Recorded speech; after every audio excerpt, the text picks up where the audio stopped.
Saatleri durdurun, geçmesin zaman. Yıllar sonra bir araya geldiğimiz şu an. Saatleri durdurun, geçmesin zaman. Yıllar sonra bir araya geldiğimiz şu an.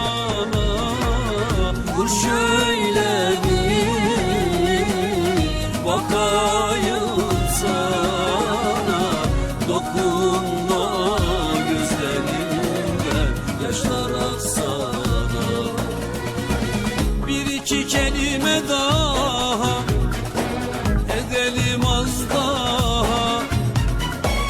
Biliyorum gideceksin, daha çok var sabaha.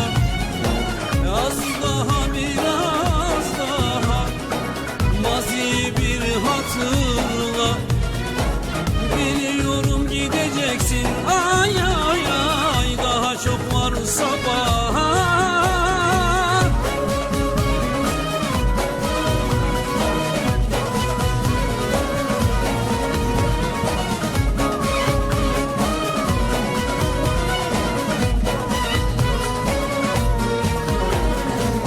Işıkları söndürün, gülüşü yeter bana.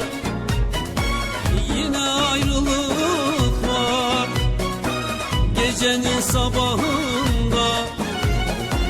Işıkları söndürün, gülüşü yeter bana.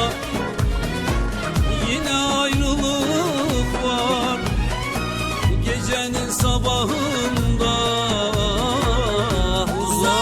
Durma, otur yanıma, bir gece de olsa muhtacımsa. Bir iki kelime daha edelim az daha. Biliyorum gideceksin, daha çok var sabaha. Az daha, biraz daha, yakalım bir sigara.